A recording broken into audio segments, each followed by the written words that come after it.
आप लोगों को के स्टोन क्लास में स्वागत है। इस चैनल को सब्सक्राइब और लाइक करना ना भूलें और बेल आइकन का बटन दबा दें। आज आपको प्रतिलेखन संख्या 23 और 24 125 के स्पीड में लिखाएंगे। पेंसिल कॉपी लेकर तैयार रहें।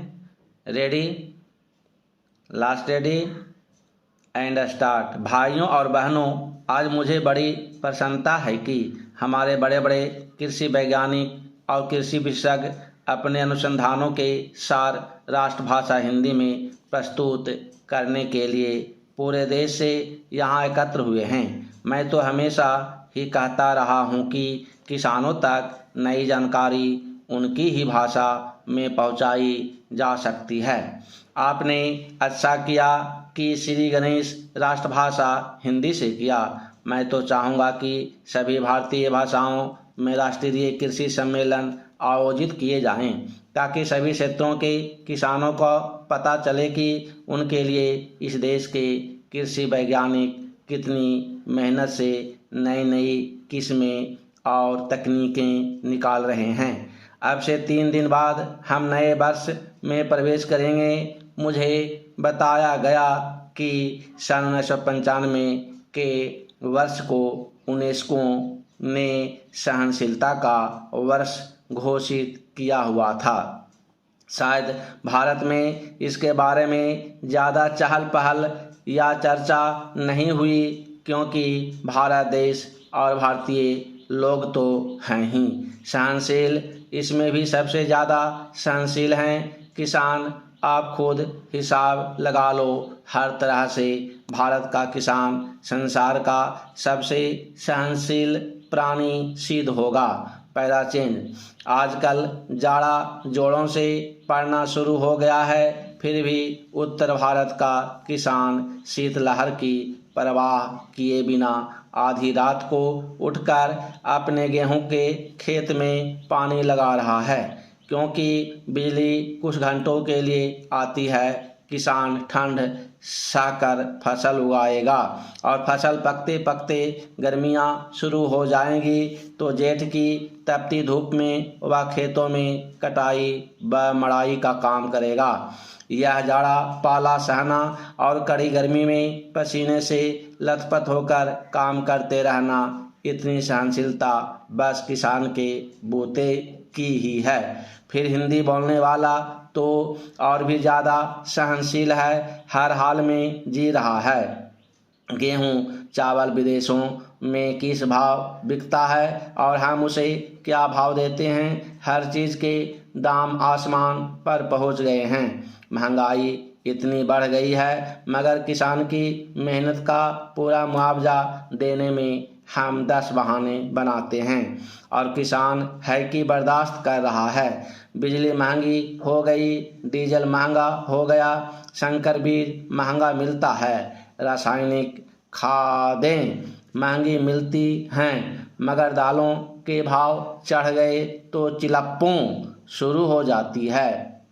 मेहनत करता है किसान और उसकी मेहनत पर फलते फूलते हैं बिचौलिए, मंडी के दलाल, आलू के चिप्स बनाने वाले व्यापारी, उसकी फसलों का तेल निकालने वाले व्यवसायी, ये सारी बातें सहते हैं। हमारे किसान भाई, जो किसान से बड़ा सहनशील और कोई नहीं। कोई आता है तो खराब किस्म का बीज बेच जाता है, तो दूसरा जिप्सम के नाम पर मिट्टी बेच जाता है। कई एक नकली कीटनाशक दवाएं बिक रही हैं, छिड़को तो कोई असर ही नहीं होता।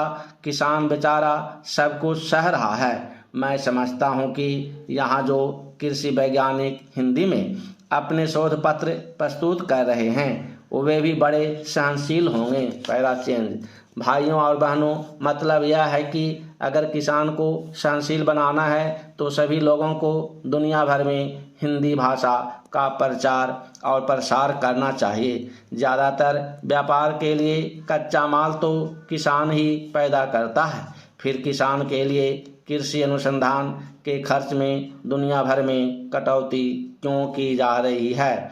कटौती करनी है तो बहुत से और क्षेत्र भी हैं। अमीर देश सन 1990 में खेती बाड़ी को आगे बढ़ाने के लिए जो सहायता दे रहे थे, वह थी 12 अरब डॉलर और 10 साल बाद 2000 में 2 अरब डॉलर की कटौती कर दी और यह 10 अरब डॉलर रह गई।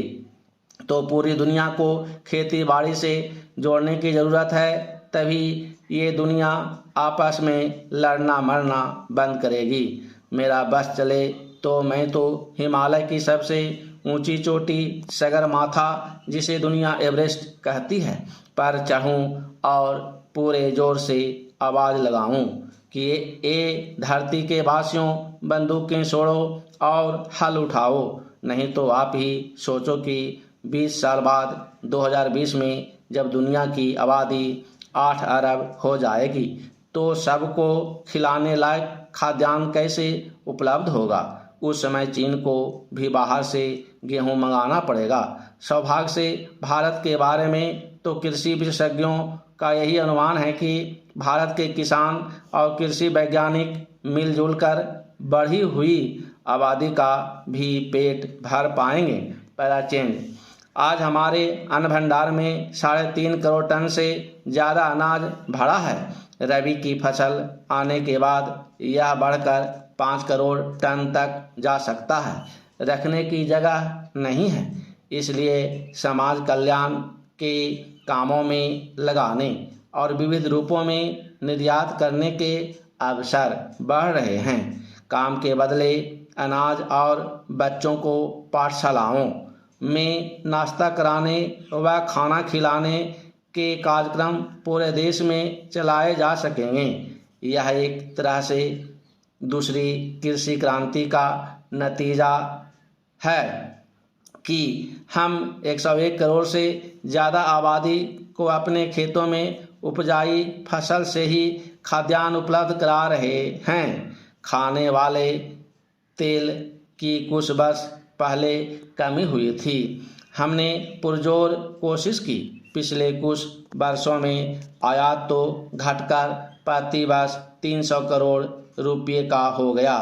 वहीं तिलहनी फसलों और उनसे उत्पन्न पदार्थों का निर्यात 8 गुना बढ़कर 2500 करोड़ रुपये से भी ऊपर हो गया।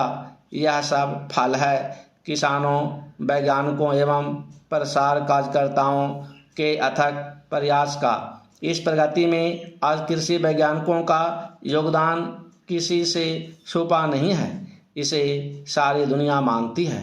जहाँ भी भूख है वहाँ लोग भारत की मिसाल देते हैं कि देखो इस महान देश ने भूख की चुनौती का किस तरह डटकर सामना किया। आज जब निर्यात के अवसर खुले हैं, विश्व का परिवेश बदल रहा है। सारी दुनिया के बाजार खुल गए हैं। सौभाग्य से दुनिया में शाकाहार भी बढ़ रहा है। इसमें हमारे विविध व्यंजनों को विश्व व्यापार में प्रचलित करने के बड़े मौके हैं। समाप्त। अगर डिक्टेशन अच्छा लगा तो लाइक एंड सब्सक्राइब करना ना भूलें। धन्यवाद।